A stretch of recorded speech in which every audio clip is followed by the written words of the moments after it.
ये है हमारा रेक्टेंगुलर ग्लास स्लैब। ये डायग्राम बहुत इंपॉर्टेंट है, ज्यादातर ये पूछा जाता है। अब इसमें हमें ये देखना है कि जब हम एक ग्लास स्लैब के ऊपर रे ऑफ लाइट आएगी तो वो कैसे बाहर निकलेगी। तो इसमें आप क्या देखोगे, ये चीज मैं एक बार आपको डायग्राम से समझाती हूँ। ये क्या है, हमारा सारी चीजें पता होनी चाहिए। ये है हमारी इंसिडेंट रे, और जब लाइट इसके अंदर जाएगी तो वो क्या हो जाएगी, हमारी रिफ्रैक्टेड रे। ये जो लाइट बाहर निकल रही है इसको बोलेंगे इमर्जेंट रे। ABCD क्या है, एक हमारा रेक्टेंगुलर ग्लास स्लैब है। अब हम जहां जिस पॉइंट पे वो इंसिडेंट, इस पॉइंट पे वो इंसिडेंस करिए तो यहाँ हमने क्या ड्रॉ कर लिया, नॉर्मल। तो ये एन डैश क्या है, नॉर्मल है।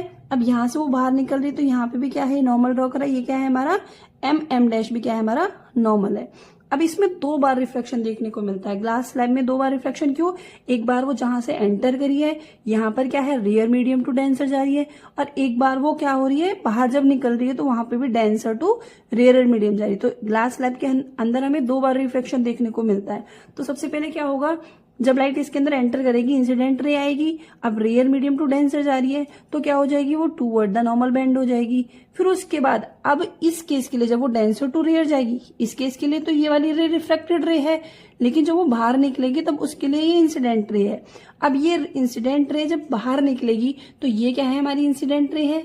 डेंसर मीडियम में इसकी स्पीड क्या है, कम है, लेकिन जैसे ही वो रेयर मीडियम में जाएगी तो वो अवे फ्रॉम द नॉर्मल जाएगी।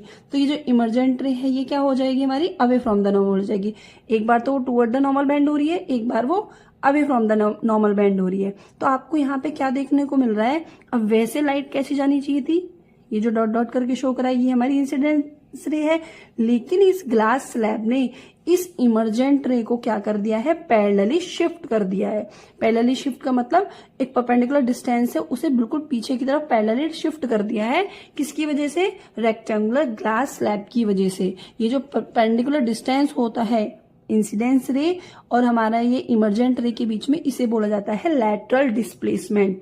ठीक है, तो ये हमारा क्यों होता है, क्योंकि इसमें अपोजिट 2 बार क्या हुआ है, रिफ्रैक्शन हुआ। एक बार रेयर टू डेंसर, एक बार डेंसर टू रेयर। तो यहां से एक तो लेटरल डिस्प्लेसमेंट का क्वेश्चन पूछा जाता है कि लेटरल डिस्प्लेसमेंट क्या होता है। दूसरा इमर्जेंट रे पता होना चाहिए कि जो रे बाहर निकलती है स्लैब से वो क्या रहती है, पैरेलली शिफ्ट हो जाती है। तो ये है हमारा ग्लास स्लैब। अब इसके एक बार नोट से देख लेते हैं। ये